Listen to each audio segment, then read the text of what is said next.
गल ये जिवें जे इत्थे बठिंडे दे विच कोई प्राइवेट कंपनी दा 5 स्टार किस्म दा हस्पताल खोल के सरकार ये दावा करे कि असी तुहानूं जी सेहत सहूलतां मुहैया करातियां, वो किड्डा वड्डा धोखा है। ਉਹ ਸਿਹਤ सहूलतां ਤੁਸੀਂ ਸਾਨੂੰ नहीं मुहैया कराइयां, ਸਾਨੂੰ लुट्टण ਦਾ ਇੱਕ ਤੁਸੀਂ ਇੱਥੇ ਅੱਡਾ ਬਣਾ ਕੇ ਦਿੱਤਾ ਨਵਾਂ। ਜੇ ਸਰਕਾਰ ਕਹਿੰਦੀ ਹੈ ਕਿ ਅਸੀਂ ਇੱਥੇ ਆਹ ਬਹੁਤ ਵੱਡਾ ਰਿਲਾਇੰਸ ਮਾਲ ਖੋਲ੍ਹਣ ਲਈ ਸਸਤੀ ਜ਼ਮੀਨ ਦੇਤੀ ਤੇ ਇੱਥੋਂ ਦੇ ਲੋਕਾਂ ਨੂੰ ਰੁਜ਼ਗਾਰ ਮੁਹੱਈਆ ਕਰਾਤਾ, ਨਹੀਂ, ਉਹ ਵੀ ਸਾਡੀਆਂ ਰਾਸ਼ਨ ਖਰੀਦਣ ਗਿਆ ਦੀਆਂ ਜੇਬਾਂ ਖਾਲੀ ਕਰਨ ਦਾ ਇੱਕ ਤਰੀਕਾ। घर घर रोजगार देने की गल हुई सी, वो घर घर रोजगार देने की गल ये नहीं हुई सी भी साडा मुंडा कित्थे पकौड़ियां दी रेहड़ी ला ले तो भी रोजगार है, जां रिलायंस मॉल दे विच 8000 रुपए तक नौकरी कर रहा तो भी रोजगार है ना।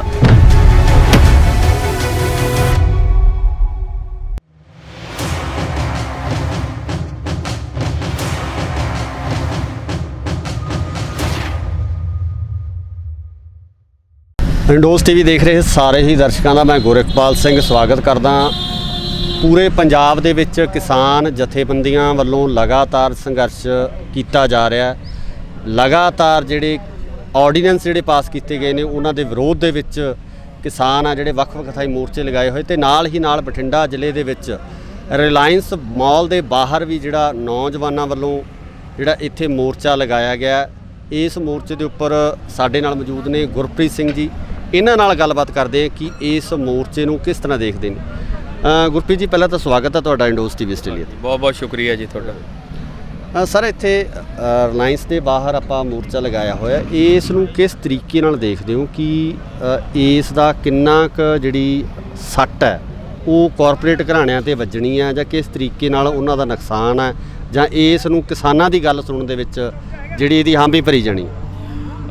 हाँ जी, ये जिहड़ा धरना है रिलायंस मॉल दे बाहर ते इस तरह होर बहुत सारे जिवें भावें वो टोल प्लाजे होण ते भावें होर संस्थान है जिन्हां दे बाहर धरने लाए गए हैं। इहदे दो कारण है।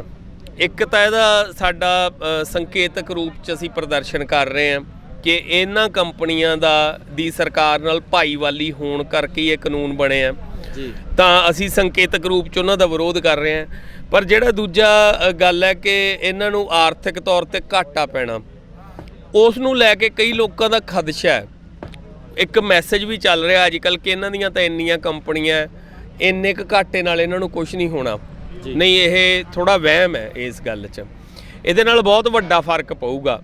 ਜਿਵੇਂ ਬਠਿੰਡੇ ਵਾਲਾ ਜਿਹੜਾ ਇਹ ਮਾਲ ਹੈ, ਇਹਦੀ ਕਈ ਲੱਖ ਦੀ ਡੇਲੀ ਦੀ ਸੇਲ ਹੈ ਤੇ ਉਸ ਤੋਂ ਬਿਨਾਂ ਜਿਹੜੇ ਇਹਨਾਂ ਦਾ ਜੀਓ ਨੈਟਵਰਕ ਹੈ ਜਾਂ ਇਸ ਤਰ੍ਹਾਂ ਦੇ ਹੋਰ ਬਿਜ਼ਨਸ ਜਿਹੜੇ ਪੰਜਾਬ 'ਚ ਹੈ, ਉਹਦੇ ਨਾਲ ਇਹਨਾਂ ਨੂੰ ਜੇ ਪੂਰੇ ਪੰਜਾਬ ਦਾ ਆਪਾਂ ਹਿਸਾਬ ਲਾ ਲਈਏ ਤਾਂ ਕਈ ਕਰੋੜ ਦਾ ਘਾਟਾ ਡੇਲੀ ਹੈ ਜੀ। ਤੇ ਜੇ ਲਗਾਤਾਰ ਇਹ ਘਾਟਾ ਕਈ ਮਹੀਨੇ ਤੁਰ ਜਾਂਦਾ ਜੀ ਤਾਂ ਉਹ ਕਈ ਅਰਬ ਰੁਪਈਆਂ 'ਚ ਪਹੁੰਚ ਜਾਊਗਾ। ਤੇ ਤੁਸੀਂ ਇਹ ਦੇਖ ਲਓ ਕਿ ਇੱਕ ਤਾਂ ਇਹਨਾਂ ਨੂੰ ਕੰਨ ਹੋ ਜਾਣਗੇ, ਨੰਬਰ ਇੱਕ ਤਾਂ ਇਹਦੇ ਨਾਲ ਜਿਹੜੇ ਅੰਬਾਨੀ ਅਡਾਨੀ ਹੋਣੀ ਹੈ ਕਿ ਪੰਜਾਬ ਦੇ ਵਿੱਚ ਅਸੀਂ ਇਨਵੈਸਟਮੈਂਟ ਕਰਨ ਤੋਂ ਪਹਿਲਾਂ ਸੋਚ ਲਈਏ। ਉਹ ਕਿਉਂ ਕੰਨ ਕਰਾਉਣੇ ਜ਼ਰੂਰੀ ਹੈ ਕਿ ਕੱਲ੍ਹ ਨੂੰ ਜਿਹੜੇ ਖੇਤੀ ਕਾਨੂੰਨ ਲਿਆਂਦੇ ਆ ਇਹਨਾਂ ਨੇ, ਉਹ ਇਸੇ ਲਈ ਲਿਆਂਦੇ ਆ ਕਿ ਇਹਨਾਂ ਨੇ ਰਿਲਾਇੰਸ ਦੀ ਖੇਤੀਬਾੜੀ 'ਚ ਇਨਵੈਸਟਮੈਂਟ ਕਰਾਉਣੀ ਹੈ ਜੀ। ਬਿਲਕੁਲ। ਤੇ ਜਿਹੜੀਆਂ ਮੰਡੀਕਰਨ ਜਿਹੜਾ ਖਤਮ ਕਰਨਾ, ਉਹਦਾ ਵੀ ਅਲਟੀਮੇਟਲੀ ਗੋਲ ਇਹੀ ਹੈ ਕਿ ਇਹਨਾਂ ਨੇ ਸਾਰੀ ਖੇਤੀਬਾੜੀ ਆਪਦੇ ਹੱਥ 'ਚ ਲੈਣੀ ਹੈ, ਪ੍ਰੋਡਕਸ਼ਨ ਤੋਂ ਲੈ ਕੇ ਅਲਟੀਮੇਟ ਜਿਹੜੀ ਹੋਲਸੇਲ ਸਪਲਾਈ ਪ੍ਰੋਡਕਟ ਦੀ ਉਹਦੇ ਤੱਕ ਜੀ। ਜੇ ਅਸੀਂ ਇਹਨਾਂ ਦਾ ਬੁਰੀ ਤਰ੍ਹਾਂ ਆਰਥਿਕ ਘਰਾਓ ਕਰਦੇ ਹਾਂ ਪੰਜਾਬ ਦੇ ਵਿੱਚ, ਇਹਨਾਂ ਕੰਪਨੀਆਂ ਨੂੰ ਕੰਨ ਹੋ ਜਾਣਗੇ ਕਿ ਇੱਥੇ ਅਸੀਂ ਆਪਣਾ ਫੈਲਾਅ ਨਾ ਕਰੀਏ, ਕਿਉਂਕਿ ਇਹ ਲੋਕ ਕਦੇ ਵੀ ਸਾਡੇ ਤੇ ਇਹੋ ਜਿਹੀ ਵਿਪਤਾ ਖੜੀ ਕਰ ਸਕਦੇ ਆ ਤੇ ਲੌਂਗ ਟਰਮ ਇਹਦਾ ਇਫੈਕਟ ਹੋਊਗਾ। ਇਹ ਨਹੀਂ ਕਿ ਇਹਦਾ ਕੋਈ ਇਫੈਕਟ ਨਹੀਂ ਹੋਣਾ। ਇਹਦੇ ਨਾਲ ਨਾਲ ਜਿਵੇਂ ਕਿ ਆਪਾਂ ਗੱਲ ਕਰਦੇ ਹਾਂ ਕਿ ਪੰਜਾਬ ਦੇ ਵਿੱਚ ਜਿਹੜੇ ਵੱਖ-ਵੱਖ ਤਰ੍ਹਾਂ ਦੇ ਕਾਰੋਬਾਰ ਆ, ਫੈਕਟਰੀਆਂ ਜਾਂ ਹੋਰ ਸਰਕਾਰਾਂ ਵੱਲੋਂ ਵੱਖ-ਵੱਖ ਸਮਿਆਂ ਤੇ ਦਾਅਵੇ ਕੀਤੇ ਜਾਂਦੇ ਆ ਕਿ ਅਸੀਂ ਪੰਜਾਬ ਦੀ ਤਰੱਕੀ ਵਾਸਤੇ ਜਿਹੜੇ ਵੱਖ-ਵੱਖ ਬਿਜ਼ਨਸਮੈਨ ਆ ਜਿਹੜੇ ਇੱਥੇ ਲੈ ਕੇ ਆ ਰਹੇ, ਇੱਦਾਂ ਦੀ ਗੱਲ ਕਹੀ ਜਾਂਦੀ ਆਮ ਤੌਰ 'ਤੇ। ਉਹਦੇ ਨਾਲ ਸਿੱਧਾ ਕਿਤੇ ਪੰਜਾਬ ਦੇ ਲੋਕਾਂ ਨੂੰ ਇਹਦਾ ਪ੍ਰਭਾਵ ਤਾਂ ਨਹੀਂ ਆਵੇਗਾ ਜਾਂ ਪੰਜਾਬ ਦੇ ਲੋਕਾਂ 'ਤੇ ਜਾਂ ਨੌਜਵਾਨੀ 'ਤੇ ਜਿਨ੍ਹਾਂ ਨੂੰ ਰੁਜ਼ਗਾਰ ਮਿਲਦਾ ਸੀ ਉਹਦੇ 'ਤੇ ਇਫੈਕਟ ਇਹਦੇ ਨਾਲ ਤੁਹਾਨੂੰ ਕੀ ਲੱਗਦਾ ਪਵੇਗਾ? ਨਹੀਂ, ਐਡਾ ਫਰਕ ਨਹੀਂ ਪੈਣਾ ਕਿਉਂਕਿ ਸਾਨੂੰ ਜਿਹੜੀਆਂ ਚੀਜ਼ਾਂ ਚਾਹੀਦੀਆਂ ਉਹ ਤਾਂ ਮੁਹੱਈਆ ਕਰਾਉਣੀਆਂ ਹੀ ਪੈਣਗੀਆਂ ਨਾ। ਗੱਲ ਇਹ ਜਿਵੇਂ ਜੇ ਇੱਥੇ ਬਠਿੰਡੇ ਦੇ ਵਿੱਚ ਕੋਈ ਪ੍ਰਾਈਵੇਟ ਕੰਪਨੀ ਦਾ 5 ਸਟਾਰ ਕਿਸਮ ਦਾ ਹਸਪਤਾਲ ਖੋਲ ਕੇ ਸਰਕਾਰ ਇਹ ਦਾਅਵਾ ਕਰੇ ਕਿ ਅਸੀਂ ਤੁਹਾਨੂੰ ਜੀ ਸਿਹਤ ਸਹੂਲਤਾਂ ਮੁਹੱਈਆ ਕਰਾਤੀਆਂ, ਉਹ ਕਿੱਡਾ ਵੱਡਾ ਧੋਖਾ ਹੈ।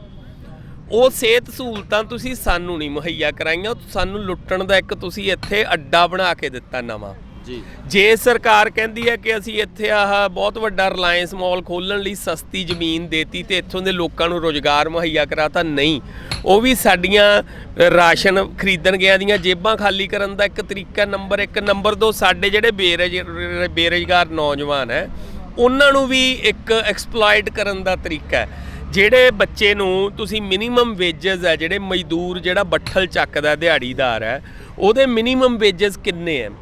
ਉਹਦਾ 400 ਰੁਪਈਆ ਮਿਨੀਮਮ ਵੇਜਸ ਹੈ, ਤਾਂ ਉਹਦਾ ਵੀ 12-13 ਹਜ਼ਾਰ ਰੁਪਈਆ ਮਹੀਨੇ ਦੀ ਮਿਨੀਮਮ ਬਣਦਾ ਜਿਹੜਾ ਪੜ੍ਹਿਆ ਲਿਖਿਆ ਨਹੀਂ ਤੇ ਇਕੱਲਾ ਜਿਹਨੇ ਦਿਹਾੜੀ ਕਰਨੀ ਹੈ। ਤੇ ਇੱਥੇ ਸਾਡੇ ਜਿਹੜੇ ਬੱਚੇ ਕੰਮ ਕਰ ਰਹੇ, ਉਹ ਪੜ੍ਹੇ ਲਿਖੇ ਬੱਚੇ ਕੰਮ ਕਰ ਰਹੇ ਆ, ਉਹਨਾਂ ਨੂੰ 8-8 ਹਜ਼ਾਰ ਰੁਪਈਆ ਦਿੱਤਾ ਜਾ ਰਿਹਾ। ਉਹਨਾਂ ਦੀ ਇਕਨੋਮਿਕ ਐਕਸਪਲਾਈਟੇਸ਼ਨ ਕੀਤੀ ਜਾ ਰਹੀ ਹੈ। ਸਰਕਾਰ ਜੇ ਇਹ ਪ੍ਰਾਈਵੇਟ ਕੰਪਨੀਆਂ ਨੂੰ, ਨਿੱਜੀ ਕੰਪਨੀਆਂ ਨੂੰ ਲਿਆ ਕੇ ਇੱਥੇ ਮੌਕਾ ਦੇ ਰਹੀ ਹੈ, ਉਹ ਸਾਡੇ ਖੇਤਰ ਦੀ ਡਿਵੈਲਪਮੈਂਟ ਨਹੀਂ ਕਰਵਾ ਰਹੀ। ਉਹ ਪਹਿਲਾਂ ਤਾਂ ਉਹਨਾਂ ਕੰਪਨੀਆਂ ਤੋਂ ਕਮਿਸ਼ਨ ਦੇ ਰੂਪ 'ਚ ਸਿਖਾ ਰਹੀ ਹੈ ਤੇ ਉਸ ਤੋਂ ਬਾਅਦ ਉਹਨਾਂ ਕੰਪਨੀਆਂ ਨੂੰ ਸਾਨੂੰ ਲੁੱਟਣ ਲਈ ਪੂਰੀ ਖੁੱਲ੍ਹੀ ਛੂਟ ਦੇ ਰਹੀ ਹੈ। ਉਹਨਾਂ ਨੂੰ ਮਤਲਬ ਖੁੱਲ੍ਹੇ ਰੱਸੇ ਛੱਡਤੇ ਉਹਨਾਂ ਦੇ, ਐ ਲਾ ਲਓ। ਅਸੀਂ ਇਸ ਤੋਂ ਬਾਅਦ ਸਾਡੀ ਮੰਗ ਸਿਰਫ ਇਹ ਨਹੀਂ ਕਿ MSP ਸਾਡੇ ਲਈ ਫਿਕਸ ਕਰ ਦਿਓ, ਸਾਡੀ ਮੰਗ ਇਦੋਂ ਵੱਧ ਹੈ। ਸਾਡੀ ਮੰਗ ਇਹ ਹੈ ਕਿ ਸਾਡਾ ਜਿਹੜਾ ਮਿਨੀਮਮ ਸਪੋਰਟ ਪ੍ਰਾਈਸ ਹੈ ਸਾਡਾ ਫਸਲਾਂ ਦਾ, ਉਹ ਤਾਂ ਸਾਡਾ ਹੱਕ ਹੈ, ਉਹ ਤਾਂ ਲੈਣਾ ਹੀ ਲੈਣਾ। ਉਸ ਤੋਂ ਬਿਨਾ ਅਸੀਂ ਆ ਕਾਨੂੰਨ ਬਾਕੀ ਦੇ 2 ਵੀ ਰੱਦ ਕਰਾਉਣੇ ਆ ਤੇ ਸਾਨੂੰ ਸਹੂਲਤਾਂ ਖੜੀਆਂ ਕਰਕੇ ਦਿਓ, ਇੱਥੇ ਸਾਨੂੰ ਅਸਲ ਰੋਜ਼ਗਾਰ ਦਿਓ। ਜੇ ਈਵਨ ਜੇ ਕੇਂਦਰ ਸਰਕਾਰ ਗਲਤ ਕਰ ਰਹੀ ਹੈ ਤਾਂ ਪੰਜਾਬ ਸਰਕਾਰ ਵੀ ਕੋਈ ਬਹੁਤਾ ਸਹੀ ਨਹੀਂ ਕਰ ਰਹੀ। ਘਰ ਘਰ ਰੋਜ਼ਗਾਰ ਦੇਣ ਦੀ ਗੱਲ ਹੋਈ ਸੀ, ਉਹ ਘਰ ਘਰ ਰੋਜ਼ਗਾਰ ਦੇਣ ਦੀ ਗੱਲ ਇਹ ਨਹੀਂ ਹੋਈ ਸੀ ਵੀ ਸਾਡਾ ਮੁੰਡਾ ਕਿੱਥੇ ਪਕੌੜਿਆਂ ਦੀ ਰੇਹੜੀ ਲਾ ਲੇ ਤੇ ਉਹ ਵੀ ਰੋਜ਼ਗਾਰ ਹੈ, ਜਾਂ ਰਿਲਾਇੰਸ ਮਾਲ ਦੇ ਵਿੱਚ 8000 ਰੁਪਏ ਤੇ ਨੌਕਰੀ ਕਰ ਰਿਹਾ ਤਾਂ ਉਹ ਵੀ ਰੋਜ਼ਗਾਰ ਹੈ। ਨਾ, ਸਾਨੂੰ ਉਹੋ ਜਿਹਾ ਰੋਜ਼ਗਾਰ ਨਹੀਂ ਚਾਹੀਦਾ, ਸਾਨੂੰ ਸੋਲਿਡ ਰੋਜ਼ਗਾਰ ਇੱਥੇ ਦਿਓ, ਉਹ ਬਣੂਗੀ ਗੱਲ। ਲਗਾਤਾਰ ਜਿਹੜਾ ਪ੍ਰਦਰਸ਼ਨ ਆ ਉਹ ਜਾਰੀ ਹੈ। ਕਿਸਾਨਾਂ ਵੱਲੋਂ ਰੇਲਾਂ ਰੋਕੀਆਂ ਜਾ ਰਹੀਆਂ, ਰਿਲਾਇੰਸ ਦੇ ਪੈਟਰੋਲ ਪੰਪ, ਮਾਲ ਆ ਜਿਹੜੇ ਵੱਡੇ ਵੱਡੇ, ਉਹਨਾਂ ਦੇ ਬਾਹਰ ਪ੍ਰਦਰਸ਼ਨ ਹੋ ਰਹੇ ਹੈ। ਅੱਜ ਤੁਸੀਂ ਸੁਣਿਆ ਹੋਣਾ ਕਿ ਜਿਹੜੇ ਕਲਾਕਾਰ ਹੈ ਜਾਂ ਜਿਹੜੇ ਫਿਲਮਾਂ ਹਸਤੀਆਂ ਸੀਗੀਆਂ, ਉਹ ਕਿਸਾਨ ਜਥੇਬੰਦੀਆਂ ਨਾਲ ਮਿਲ ਕੇ ਸਾਂਝੇ ਤੌਰ ਤੇ ਜਿਹੜਾ ਪ੍ਰਦਰਸ਼ਨ ਕਰਨ ਦੀ ਗੱਲ ਹੋਈ ਸੀ। ਅੱਜ ਦੀਪ ਸਿੱਧੂ ਵੱਲੋਂ ਇੱਕ ਵੱਖਰੇ ਤੌਰ ਤੇ ਜਿਹੜਾ ਹੈਗਾ ਸ਼ੰਭੂ ਬਾਰਡਰ ਦੇ ਉੱਪਰ ਜਿਹੜਾ ਇੱਕ ਪ੍ਰਦਰਸ਼ਨ ਕੀਤਾ ਜਾ ਰਿਹਾ ਹੈ, ਇਹ ਕਿਤੇ ਨਾ ਕਿਤੇ ਇਹ ਤਾਂ ਨਹੀਂ ਹੈਗਾ ਕਿ ਇਸ ਪੂਰੇ ਸੰਘਰਸ਼ ਦੇ ਵਿੱਚ ਅੱਡੋ ਫਾਡੀ ਹੋਣ ਵਾਲੀ ਗੱਲ ਜਿਹੜੀ ਚੱਲ ਰਹੀ ਹੈ, ਜਾਂ ਵੱਖਵਾਦਤਾ ਜਿਹੜੀ ਕਿਤੇ ਨਾ ਕਿਤੇ ਆ ਗਈ ਹੈ, ਵਿਚਾਰਾਤਮਕ ਜਿਹੜੀ ਹੈਗੇ ਆ ਤੁਹਾਡੀਆਂ ਵੱਖਵਾਦੀ ਜਿਹੜੇ ਹੋ ਗਏ ਹੋ ਤੁਸੀਂ? ਦੇਖੋ, ਜਿੱਥੋਂ ਤੱਕ ਦੀਪ ਸਿੱਧੂ ਹੁਣਾਂ ਵਾਲੇ ਧਰਨੇ ਦਾ ਸਵਾਲ ਹੈ ਸ਼ੰਭੂ ਬਾਰਡਰ ਤੇ ਜਿਹੜਾ ਲੱਗਿਆ ਵਾ, ਮੈਂ ਸਮਝਦਾ ਵਿਚਾਰ ਵੱਖਵਾਦੀ ਹੋਣੇ ਜ਼ਿਆਦਾ ਗਲਤ ਗੱਲ ਹੈ। ਉਹ ਇਹ ਦੇਖਿਆ ਜਾਣਾ ਚਾਹੀਦਾ ਕਿ ਉਹ ਸ਼ੰਭੂ ਬਾਰਡਰ ਵਾਲੇ ਧਰਨੇ ਤੇ ਦੀਪ ਸਿੱਧੂ ਹੁਣੀ ਮੰਗ ਕੀ ਕਰ ਰਹੇ ਆ। ਜੇ ਤਾਂ ਦੀਪ ਸਿੱਧੂ ਹੁਣੀ ਵੀ ਸ਼ੰਭੂ ਬਾਰਡਰ ਤੇ ਬੈਠੇ ਇਹੀ ਗੱਲ ਕਹਿ ਰਹੇ ਆ ਕਿ ਆਹ 3 ਕਾਲੇ ਕਾਨੂੰਨ ਰੱਦ ਕਰੋ, ਸਾਨੂੰ ਆਹ ਸਹੂਲਤਾਂ ਦਿਓ, ਕਿਸਾਨਾਂ ਨੂੰ ਤੁਸੀਂ ਆਹ ਸਾਡੇ ਬਣਦੇ ਹੱਕ ਆ ਇਹ ਦਿਓ, ਤਾਂ ਮੈਂ ਨਹੀਂ ਸਮਝਦਾ ਕਿ ਐਥੀਕਲੀ ਬਹੁਤ ਜ਼ਿਆਦਾ ਗਲਤ ਗੱਲ ਹੈ ਇਹ ਕੋਈ। ਹਾਂ, ਇਹ ਜ਼ਰੂਰ ਹੈ ਕਿ ਜੇ ਉਹ ਕਿਸਾਨ ਯੂਨੀਅਨਾਂ ਨਾਲ ਇਕੱਠੇ ਇੱਕ ਫਰੰਟ ਤੇ ਮਿਲ ਕੇ ਕੰਮ ਕਰਨ ਤਾਂ ਅੰਦੋਲਨ ਹੋਰ ਵਧੀਆ ਹੋ ਸਕਦਾ, ਪਰ ਮੈਂ ਇਹ ਨਹੀਂ ਕਹੂੰਗਾ ਕਿ ਉਹ ਕੋਈ ਬਹੁਤ ਇਸ ਤਰ੍ਹਾਂ ਗਲਤ ਸਟੈਪ ਲੈ ਰਹੇ ਆ। ਹਾਂ, ਇਹ ਚੰਗਾ ਹੋਊਗਾ ਕਿ ਜੇ ਉਹ ਕਿਸਾਨ ਯੂਨੀਅਨ ਨਾਲ ਮਿਲ ਕੇ ਚੱਲ ਪੈਣਗੇ, ਪਰ ਜੇ ਦੀਪ ਸਿੱਧੂ ਹੁਣੀ ਵੀ ਮੰਗ ਉਹੀ ਰੱਖ ਰਹੇ ਜੋ ਕਿਸਾਨ ਯੂਨੀਅਨ ਰੱਖ ਰਹੀਆਂ, ਮੰਗ ਬਿਲਕੁਲ ਵੀ ਕੋਈ ਫਰਕ ਨਹੀਂ, ਸੰਘਰਸ਼ ਪੂਰੇ ਤਿੱਖੇ ਤਰੀਕੇ ਨਾਲ ਕਰ ਰਹੇ ਆ, ਜਾਂ ਉਹਨਾਂ ਦਾ ਉਹ ਸੰਘਰਸ਼ ਨੂੰ ਕਿਸੇ ਸਟੈਪ ਤੇ ਵਾਪਸ ਨਾ ਲੈਣ, ਬਸ ਇੰਨਾ। ਕਿਉਂਕਿ ਇਹ ਜਿਹੜੇ ਵੀ ਸੰਘਰਸ਼ ਆ ਉਦੋਂ ਖਤਮ ਹੁੰਦੇ ਆ। ਜਿਵੇਂ ਹੁਣ BJP ਦੇ ਤਰੁਣ ਚੁੱਘ ਹੁਣਾਂ ਨੇ ਇਹ ਕਹਿਤਾ ਕਿ ਮੈਂ ਕਿਸਾਨ ਯੂਨੀਅਨ ਵਾਲਿਆਂ ਦੀ ਮੀਟਿੰਗ ਪ੍ਰਧਾਨ ਮੰਤਰੀ ਨਾਲ ਕਰਾਉਣ ਨੂੰ ਤਿਆਰ ਹੈ ਜੀ। ਉਹ ਜਿੱਦਣ ਹੀ ਮੀਟਿੰਗ ਹੋਊਗੀ ਇਹ ਸੰਘਰਸ਼ ਅੱਧਾ ਨਹੀਂ ਪੂਰਾ ਹੀ ਸਮਾਪਤ ਹੋ ਜਾਊਗਾ। ਉਸ ਤੋਂ ਬਾਅਦ ਨਾ ਛੋਟਾ ਜਿਹੜਾ ਸਾਡਾ ਡਾਊਨ ਥੱਲੇ ਚੱਲਣ ਵਾਲਾ ਕਾਡਰ ਹੈ, ਨਾ ਉਸ 'ਚ ਜੋਸ਼ ਬਣੇ, ਨਾ ਜਿਵੇਂ ਆਹ ਨੌਜਵਾਨ ਬੈਠੇ ਆ ਇਹਨਾਂ 'ਚ ਜੋਸ਼ ਬਣੇ। ਜੇ ਤੁਹਾਡੇ ਲੀਡਰ ਵਿਕਾਊ ਹੋ ਜਾਣ ਤਾਂ ਕਾਡਰ ਦਾ ਜੋਸ਼ ਖਤਮ ਹੋ ਜਾਂਦਾ ਹੈ। ਉਹ ਸਿਰਫ ਇਸੇ ਧਰਨੇ ਲਈ ਨਹੀਂ, ਸਿਰਫ ਇਸੇ ਅੰਦੋਲਨ ਲਈ ਨਹੀਂ, ਉਹ ਗਾਂ ਆਉਣ ਵਾਲੇ ਅੰਦੋਲਨਾਂ ਲਈ ਵੀ ਢਿੱਲਾ ਹੋ ਜਾਂਦਾ। ਪਹਿਲਾਂ ਵੀ ਜਿਹੜਾ ਹੈਗਾ ਸੰਘਰਸ਼ ਹੈ, ਜੇ ਆਪਾਂ ਗੱਲ ਕਰੀਏ ਬਰਗਾੜੀ ਮੋਰਚੇ ਦੇ ਵਿੱਚ ਬਹੁਤ ਵੱਡਾ ਇਕੱਠ ਹੋਇਆ ਸੀ। ਉਸ ਤੋਂ ਪਹਿਲਾਂ ਜੇ ਗੱਲ ਕਰੀਏ ਕਿਸਾਨ ਯੂਨੀਅਨਾਂ ਵੱਲੋਂ ਪਹਿਲਾਂ ਵੀ ਇੱਕ ਬੜਾ ਵੱਡਾ ਸੰਘਰਸ਼ ਹੈ ਜਿਹੜਾ ਉਹ ਵਿੱਢਿਆ ਗਿਆ, ਜਿਹਦੇ ਵਿੱਚ ਪੂਰੇ ਪੰਜਾਬ ਦੇ ਵਿੱਚ ਰੇਲਾਂ ਰੁਕੀਆਂ ਗਈਆਂ ਤੇ ਉਸ ਤੋਂ ਬਾਅਦ ਉਹਨੂੰ ਤਾਰਪੀਡੋ ਕਰਨ ਵਾਸਤੇ ਕਾਫੀਆਂ ਜਿਹੜੀਆਂ ਰਣਨੀਤੀਆਂ ਵੀ ਵਰਤੀਆਂ ਜਾਂਦੀਆਂ ਤੇ ਕਿਤੇ ਨਾ ਕਿਤੇ ਲੀਡਰਾਂ ਦੇ ਉੱਪਰ ਇਹ ਇਲਜ਼ਾਮ ਵੀ ਲੱਗਦੇ ਆ ਕਿ ਉਹ ਆਪਣੇ ਸੰਘਰਸ਼ਾਂ ਨੂੰ ਜਿਹੜੇ ਵੇਚ ਦਿੰਦੇ ਆ। ਸੋ ਇਸ ਸੰਘਰਸ਼ ਨੂੰ ਬਚਾਉਣ ਵਾਸਤੇ, ਕਿਸਾਨੀ ਨੂੰ ਬਚਾਉਣ ਵਾਸਤੇ, ਆਮ ਲੋਕਾਂ ਦੇ ਹਿੱਤਾਂ ਨੂੰ ਬਚਾਉਣ ਵਾਸਤੇ ਕੋਈ ਐਦਾਂ ਦੀ ਰਣਨੀਤੀ ਬਣਾਈ ਹੈ ਕਿ ਸਾਡੇ ਜਿਹੜੇ ਅਗਾਊ ਲੀਡਰ ਨੇ, ਜਿਹੜੇ ਸਾਨੂੰ ਲੀਡ ਕਰ ਰਹੇ ਨੇ, ਉਹਨਾਂ ਦੇ ਵਿੱਚ ਇੱਦਾਂ ਦੀ ਮਾਨਸਿਕਤਾ ਨਾ ਆਵੇ ਜਾਂ ਇਸ ਸੰਘਰਸ਼ ਨੂੰ ਖਿਲਰਨ ਤੋਂ, ਤੋੜਨ ਤੋਂ ਜਾਂ ਖਤਮ ਹੋਣ ਤੋਂ ਜਿਹੜਾ ਰੋਕਿਆ ਜਾ ਸਕੇ। ਹਾਂਜੀ, ਬਿਲਕੁਲ ਇਹ ਗੱਲ ਦਰੁਸਤ ਹੈ। ਜਿਹੜਾ ਬਰਗਾੜੀ ਮੋਰਚੇ ਵਾਲਾ ਸੀਗਾ, ਉਸ ਤੋਂ ਪਹਿਲਾਂ ਕਿਸਾਨ ਜਿਹੜਾ ਤਕੜਾ ਅੰਦੋਲਨ ਚੱਲਿਆ ਸੀ, ਬਠਿੰਡੇ ਹੀ ਉਹਦਾ ਗੜ੍ਹ ਬਣਿਆ ਹੋਇਆ ਸੀ। ਰਜਿੰਦਰਾ ਕਾਲਜ ਦੇ ਸਾਹਮਣੇ ਬਹੁਤ ਵੱਡਾ ਧਰਨਾ ਲੱਗਿਆ ਸੀ। ਉਸ ਨੂੰ ਤਾਰਪੀੜੋ ਕਰਨ ਲਈ ਸਰਕਾਰ ਨੇ ਬੜੀ ਗੰਦੀ ਕਿਸਮ ਦੀ ਸਾਜ਼ਿਸ਼ ਚੱਲੀ ਸੀ।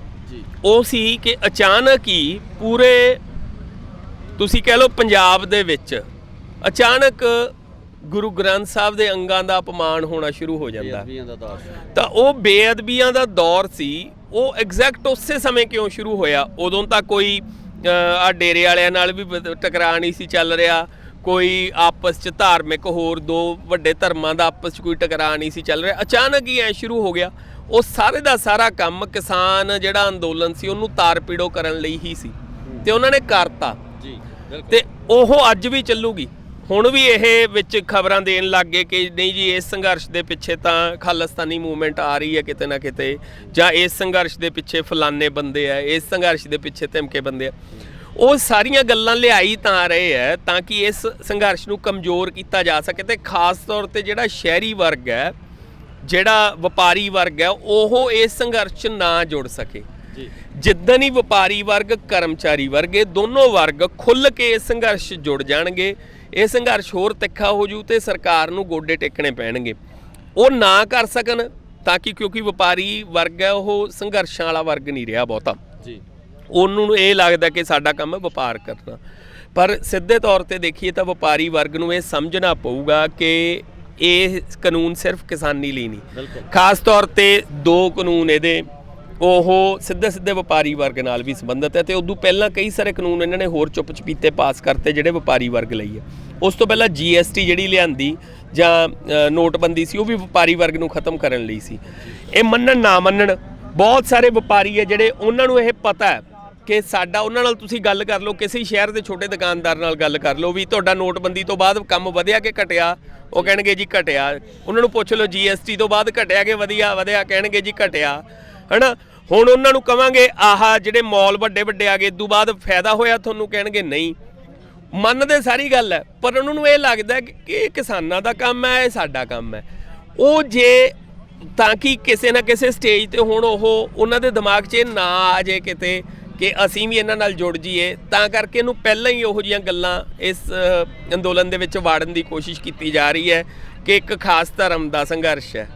ਇਹ ਕਿਸੇ ਧਰਮ ਦਾ ਇੱਕ ਦਾ ਸੰਘਰਸ਼ ਨਹੀਂ, ਇਹ ਲੋਕ ਧਰਮ ਦਾ ਸੰਘਰਸ਼ ਹੈ, ਇਹ ਆਮ ਲੋਕਾਂ ਦਾ ਸੰਘਰਸ਼ ਹੈ। ਜੇ ਸਾਰੇ ਵਰਗ ਇਹਨੂੰ ਜੁਆਇਨ ਨਹੀਂ ਕਰਨਗੇ, ਸਰਕਾਰ ਗੋਡੇ ਟੇਕਣ ਤੇ ਮਜਬੂਰ ਨਹੀਂ ਹੋਊਗੀ। ਫਾਇਦਾ ਸਾਰਿਆਂ ਨੂੰ ਹੋਣਾ, ਐਂਡ ਤੇ ਫਾਇਦਾ ਵਪਾਰੀਆਂ ਨੂੰ ਵੀ ਓਨਾ ਹੀ ਹੋਣਾ, ਪਰ ਉਹਨਾਂ ਨੂੰ ਇਹ ਸਮਝਣ ਦੀ ਲੋੜ ਆ ਵੀ ਹੁਣ ਉਹ ਅੱਜ ਆਉਣ ਇੱਥੇ। ਮੈਂ ਨਹੀਂ ਕਹਿੰਦਾ ਕਿ ਉਹ ਸੜਕਾਂ ਤੇ ਸਿਰਫ ਮਾਰਚ 'ਚ ਹੀ ਹੈਲਪ ਕਰਨ, ਜਿਹੜੇ ਧਰਨੇ ਲੱਗੇ ਹੋਏ ਆ ਦੁਕਾਨਦਾਰ ਵੀਰ, ਕਰਮਚਾਰੀ ਵੀਰ, ਉਹ ਇੱਥੇ ਆ ਕੇ ਲੰਗਰ ਖਵਾ ਸਕਦੇ ਆ ਇਹਨਾਂ ਨੂੰ। ਇੱਥੇ ਮੁੰਡੇ ਬੈਠੇ, ਉਹਨਾਂ ਨੂੰ ਲੰਗਰ ਖਵਾ ਸਕਦੇ ਆ, ਉਹਨਾਂ ਨੂੰ ਮੋਰਲ ਸਪੋਰਟ ਦੇ ਸਕਦੇ ਆ। 5 ਮਿੰਟ ਆ ਕੇ, ਭਾਵੇਂ ਰਾਤ ਨੂੰ ਵੀ ਬਹਿ ਜਾਣ, 10 ਮਿੰਟ ਆ ਕੇ ਨਾਲ ਬੈਠ ਸਕਦੇ ਆ, ਹੈ ਨਾ। ਉਹ ਬਹੁਤ ਫਰਕ ਪਊਗਾ। ਜਿਹੜੇ ਆਹ ਮੋਬਾਈਲਾਂ ਦਾ ਕੰਮ ਕਰਦੇ ਆ, ਉਹ ਇੱਕ ਜਿਹੜੀ ਆ ਕੰਪਨੀ ਇਹਨਾਂ ਦੀ, ਉਹਦੇ ਸਿਮ ਵੇਚਣ ਤੋਂ ਮਨਾ ਕਰ ਸਕਦੇ ਆ।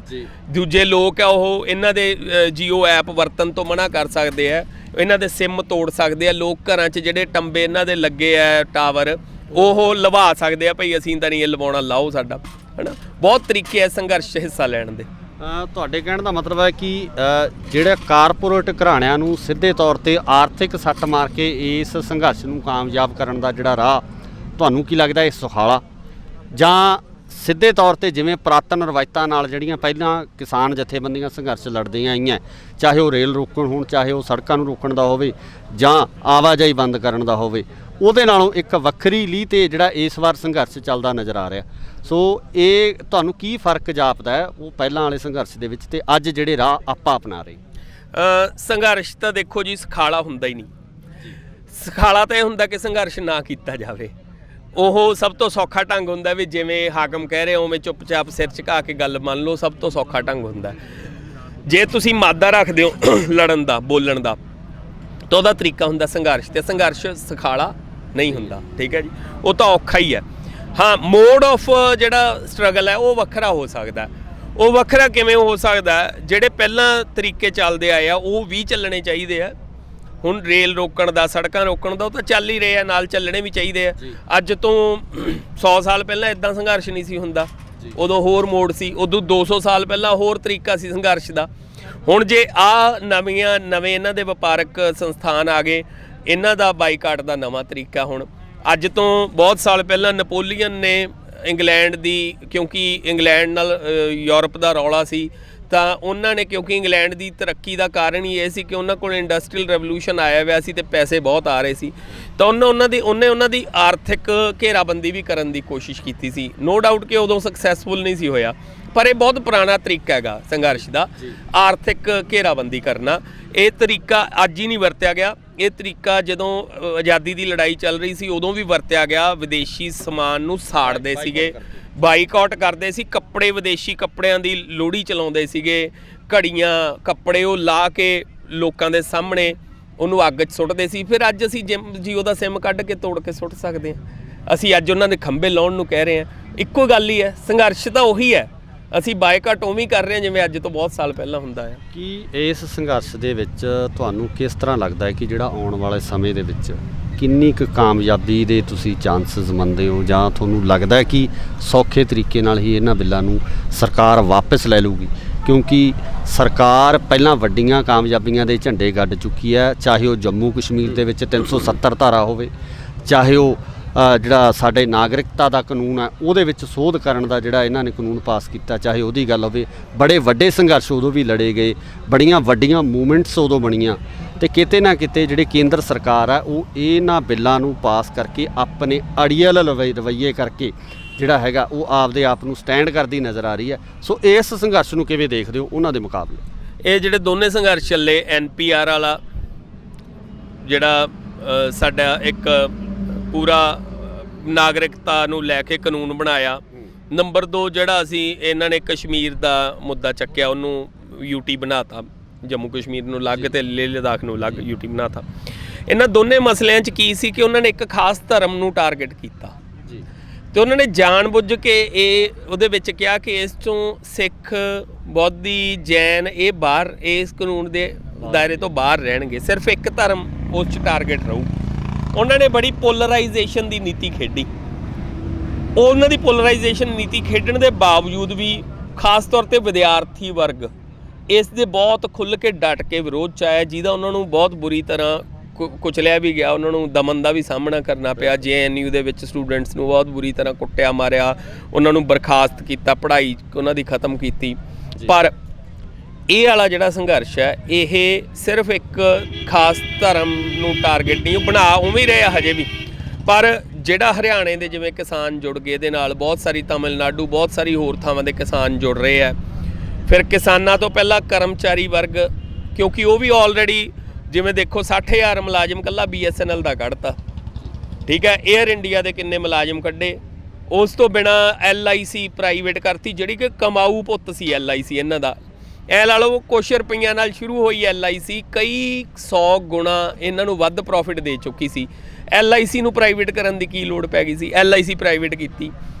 ਟ੍ਰੇਨ ਜਿਹੜੀ ਸਾਡੀ, ਉਹ ਇੰਡੀਅਨ ਰੇਲਵੇ ਹਿੰਦੁਸਤਾਨ ਦੀ ਨਹੀਂ, ਦੁਨੀਆ ਦੀ ਸਭ ਤੋਂ ਵੱਡੀ ਕੰਪਨੀ ਹੈ ਕਰਮਚਾਰੀਆਂ ਦੇ ਨੰਬਰ ਦੇ ਤੌਰ ਤੇ, ਉਸ ਨੂੰ ਪ੍ਰਾਈਵੇਟ ਕਰਨ ਲੱਗ ਗਏ, ਹੈ ਨਾ। ਤਾਂ ਹੁਣ ਸਾਰੇ ਵਰਗ ਅੱਕੇ ਪਏ ਇਹਨਾਂ ਤੋਂ ਵਿਦਿਆਰਥੀ ਵਰਗ ਵੀ ਅੱਕਿਆ ਹੋਇਆ ਕਿਉਂਕਿ ਸਿੱਖਿਆ ਨੂੰ ਨਿੱਜੀਕਰਨ ਲੈ ਕੇ ਆ ਰਿਹਾ। ਇਹਨਾਂ ਤੋਂ ਕਰਮਚਾਰੀ ਵਰਗ ਵੀ ਅੱਕਿਆ ਹੋਇਆ ਕਿਉਂਕਿ ਇਹ ਸਾਰੇ ਸਰਕਾਰੀ ਸੰਸਥਾਨਾਂ ਨੂੰ ਵੇਚੀ ਜਾਂਦੇ ਆ, ਥਰਮਲ ਵੇਚ ਰਹੇ ਆ, ਕੋਈ ਸੰਸਥਾਨ ਨਹੀਂ ਛੱਡ ਰਹੇ। ਇਹਨਾਂ ਤੋਂ ਹੁਣ ਕਿਸਾਨ ਮਜ਼ਦੂਰ ਵੀ ਅੱਕ ਗਏ। ਤੇ ਜਿਹੜਾ ਵਪਾਰੀ ਵਰਗ ਰਹਿ ਗਿਆ ਸੀਗਾ ਉਹਨਾਂ ਤੇ ਇਹਨਾਂ ਨੇ ਵੱਡੇ ਵੱਡੇ ਮੌਲਾਂ ਦੇ ਨਾਲ ਉਹਨਾਂ ਦਾ ਬਿਜ਼ਨਸ ਖਤਮ ਕਰਨ ਲਈ ਤੁਰ ਪਏ। ਤਾਂ ਇਹ ਸੰਘਰਸ਼ ਮੈਨੂੰ ਲੱਗਦਾ ਇੰਨੀ ਛੇਤੀ ਨਹੀਂ ਖਤਮ ਹੋਣ ਵਾਲਾ, ਨੰਬਰ 1। ਨੰਬਰ 2, ਜੇ ਸੰਘਰਸ਼ ਥੋੜ੍ਹਾ ਜਿਹਾ ਹੋਰ ਤਿੱਖਾ ਹੋ ਜੇ, ਥੋੜ੍ਹਾ ਜਿਹਾ ਹੋਰ ਲੰਬਾ ਖਿੱਚਿਆ ਜਾਵੇ, ਆਰਥਿਕ ਘੇਰੇਬੰਦੀ ਹੋਰ ਮਜ਼ਬੂਤੀ ਨਾਲ ਕੀਤੀ ਜਾਵੇ, ਤਾਂ ਇਹਨਾਂ ਨੂੰ ਵਾਪਸ ਲੈਣਾ ਪੈ ਸਕਦਾ ਕਾਨੂੰਨ। ਇੱਕ ਅੱਧੀ ਸਰਕਾਰ ਥਾਂ ਤੇ ਸਰਕਾਰ ਡਿੱਗ ਪਏ। ਫੋਰ ਐਗਜ਼ਾਮਪਲ ਹਰਿਆਣੇ 'ਚ ਚਟਾਲਾ ਹੈ, ਦੁਸ਼ਯੰਤ ਚਟਾਲਾ, ਉਹ ਸਮਰਥਨ ਵਾਪਸ ਲੈ ਲੈਂਦਾ ਤੇ ਹਰਿਆਣੇ 'ਚ ਇਹਨਾਂ ਦੀ ਸਰਕਾਰ ਡਿੱਗ ਜਾਂਦੀ ਹੈ, ਮੁੜ ਚੁਣਾਵ ਇੱਥੇ ਕਰਾਉਣੇ ਪੈ ਜਾਂਦੇ। ਤਾਂ ਸ਼ਰਤੀ ਹੈ ਕਿ ਜਿੱਤਣਗੇ ਨਹੀਂ। ਇਹਨਾਂ ਨੂੰ ਪੋਲੀਟੀਕਲ ਧੱਕਾ ਲੱਗੇ ਤੇ ਜਿਹੜੀਆਂ ਕੰਪਨੀਆਂ ਉਹਨਾਂ ਨੂੰ ਆਰਥਿਕ ਧੱਕਾ ਲੱਗੇ ਤਾਂ ਇਹ ਕੋਈ ਵੱਡੀ ਗੱਲ ਨਹੀਂ। ਇਹਨਾਂ ਨੂੰ ਕਾਨੂੰਨ ਇਹ ਵਾਪਸ ਲੈਣ ਲਈ ਜਾਂ ਇਹਨਾਂ 'ਚ ਫੇਰ ਬਦਲ ਕਰਨ ਲਈ ਮਜਬੂਰ ਹੋਣਾ ਪਵੇ। ਪਰ ਇਹ ਉਹ ਤਰੀਕਾ ਨਾ ਅਪਣਾਇਆ ਜਾਵੇ ਕਿ ਜਿਵੇਂ ਤਰੁਣ ਚੁੱਗ ਕਹਿ ਰਿਹਾ ਕਿ ਮੈਂ ਤੁਹਾਡੀ ਮੁਲਾਕਾਤ ਕਰਾ ਦਿੰਦਾ ਤੇ ਉਸ ਤੋਂ ਬਾਅਦ ਸਰਕਾਰ ਕਹਿ ਦੇ ਵੀ ਠੀਕ ਆ ਅਸੀਂ ਕਿਸਾਨਾਂ ਦੇ ਹੱਕ 'ਚ ਆਹ ਕਾਨੂੰਨ 'ਚ ਚੇਂਜ ਕਰਦੇ ਹਾਂ। ਉਹ ਪੋਲੀਟੀਕਲ ਤਰੀਕਾ ਹੈ। ਉਹ ਪੋਲੀਟੀਕਲ ਤਰੀਕਾ ਇਹਨਾਂ ਦਾ ਇੱਦਾਂ ਕਿ ਇਹਨਾਂ ਨੇ ਪੰਜਾਬ ਦੇ ਵਿੱਚ ਆਪਦੀ ਸਿਆਸਤ ਖੇਡਣੀ ਹੈ ਤਾਂ ਕਿ ਬੀਜੇਪੀ ਦੀਆਂ ਇੱਥੇ ਸੀਟਾਂ ਵੱਧ ਜਾਣ ਤੇ ਅਲਟੀਮੇਟਲੀ ਪੰਜਾਬ ਸਰਕਾਰ ਉਹਨਾਂ ਦਾ ਹੱਥ 'ਚ ਆ ਜੇ ਤਾਂ ਉੱਧਰ ਵੀ ਸਕੀਮ ਖੇਡ ਜਾਣ। ਤਾਂ ਉਹ ਇਸ ਤਰ੍ਹਾਂ ਦਾ ਨਹੀਂ ਸੰਘਰਸ਼। ਜਿਵੇਂ ਕਿਸੇ ਨੇ ਮੈਨੂੰ ਕਿਹਾ ਕਿ ਨਹੀਂ ਜੀ ਇਸ ਤਰ੍ਹਾਂ ਦੀ ਤੁਸੀਂ ਇੰਡੀਅਨ ਹਿਸਟਰੀ ਚੱਕ ਲਓ, ਕੋਈ ਐਗਜ਼ਾਮਪਲ ਨਹੀਂ ਹੈਗੀ, ਕੋਈ ਉਦਾਹਰਣ ਨਹੀਂ ਹੈਗੀ ਕਿ ਜਿੱਥੇ ਰਾਸ਼ਟਰਪਤੀ ਦੇ ਪਾਸ ਕਰਨ ਤੋਂ ਬਾਅਦ ਇੱਦਾਂ ਕਾਨੂੰਨ ਵਾਪਸ ਹੋ ਗਿਆ ਹੋਵੇ ਏਡਾ ਵੱਡਾ। ਤਾਂ ਮੈਨੂੰ ਇਹ ਗੱਲ ਕੀ ਕਿ ਐਗਜ਼ਾਮਪਲ ਸੈੱਟ ਕੀਤੀਆਂ ਜਾ ਸਕਦੀਆਂ ਹੁੰਦੀਆਂ, ਉਦਾਹਰਨਾਂ ਸਿਰਜੀਆਂ ਜਾਂਦੀਆਂ ਹੁੰਦੀਆਂ। ਉਦਾਹਰਨਾਂ ਮੈਂ ਤੁਹਾਨੂੰ ਸਿਰਜੀਆਂ ਦਿਖਾ ਦੂੰਗਾ। ਇੱਥੇ ਉਦਾਹਰਨਾਂ ਸਿਰਜੀਆਂ ਗਈਆਂ ਜਦੋਂ ਸਰਕਾਰ ਨੂੰ ਝੁਕਣਾ ਪਿਆ, ਹੈ ਨਾ। ਤਾਂ ਲੋਕ ਸੰਘਰਸ਼ ਜੇ ਹੋਰ ਤਿੱਖਾ ਕੀਤਾ ਜਾਵੇ ਤਾਂ ਉਦਾਹਰਨ ਇੱਥੇ ਸਿਰਜੀ ਜਾ ਸਕਦੀ ਹੈ, ਕੋਈ ਅਤਕਥਨੀ ਨਹੀਂ ਹੈਗੀ। ਇਹ ਕਾਨੂੰਨ ਇਹਨਾਂ ਨੂੰ ਵਾਪਸ ਲੈਣਾ ਪੈ ਸਕਦਾ। ਸੋ ਇਹ ਸਨ ਗੁਰਪ੍ਰੀਤ ਆਰਟਿਸਟ ਜੋ ਕਿ ਆਪਣੀ ਰੰਗਾਂ ਦੀ ਕਲਾ ਨਾਲ, ਪੇਂਟਿੰਗਸ ਨਾਲ ਲਗਾਤਾਰ ਰਾਜਨੀਤਿਕ ਸਮਾਜਿਕ ਕਟਾਸ਼ ਹੈ ਜਿਹੜੇ ਉਹ ਕਰਦੇ ਰਹਿੰਦੇ। ਉਹਨਾਂ ਵੱਲੋਂ ਸਾਫ਼ ਤੌਰ 'ਤੇ ਕਿਹਾ ਗਿਆ ਕਿ ਜਿਹੜੀਆਂ ਉਦਾਹਰਨਾਂ ਸੈੱਟ ਕੀਤੀਆਂ ਜਾਂਦੀਆਂ ਤੇ ਇਸ ਸੰਘਰਸ਼ ਦੇ ਵਿੱਚ ਵੀ ਇੱਕ ਵੱਡੀ ਉਦਾਹਰਨ ਸੈੱਟ ਕੀਤੀ ਜਾ ਸਕਦੀ ਹੈ ਕਿ ਇੱਕ ਬਿੱਲ ਦੇ ਕਾਨੂੰਨ ਬਣਨ ਤੋਂ ਬਾਅਦ ਅਸੀਂ ਸਰਕਾਰ 'ਤੇ ਇੰਨਾ ਕੁ ਦਬਾਅ ਬਣਾਵਾਂਗੇ, ਪ੍ਰੈਸ਼ਰ ਬਣਾਵਾਂਗੇ ਕਿ ਇਸ ਕਾਨੂੰਨ ਨੂੰ ਵੀ ਜਿਹੜਾ ਹੈਗਾ ਬਣੇ ਹੋਏ ਕਾਨੂੰਨ ਨੂੰ ਸਰਕਾਰ ਨੂੰ ਵਾਪਸ ਲੈਣਾ ਪੈਣਾ। ਤੇ ਅਸੀਂ ਵੀ ਇਹੀ ਦੁਆ ਕਰਦੇ ਹਾਂ ਕਿ ਕਿਸਾਨਾਂ ਦੇ ਤੇ ਆਮ ਲੋਕਾਂ ਦੇ ਪੱਖ ਦੇ ਵਿੱਚ ਇਸ ਕਾਨੂੰਨ ਨੂੰ ਜਿਹੜਾ ਰੱਦ ਕੀਤਾ ਜਾਵੇ ਤੇ ਆਮ ਕਿਸਾਨਾਂ ਨੂੰ ਤੇ ਮਜ਼ਦੂਰਾਂ ਨੂੰ ਜਿਹੜੀ ਹੈ ਉਹ ਸੰਤੁਸ਼ਟੀ ਮਿਲ ਸਕੇ। ਸੋ ਇਸੇ ਤਰ੍ਹਾਂ ਜੁੜੇ ਰਹੋ ਇੰਡੋਜ਼ TV ਆਸਟ੍ਰੇਲੀਆ ਨਾਲ। ਧੰਨਵਾਦ।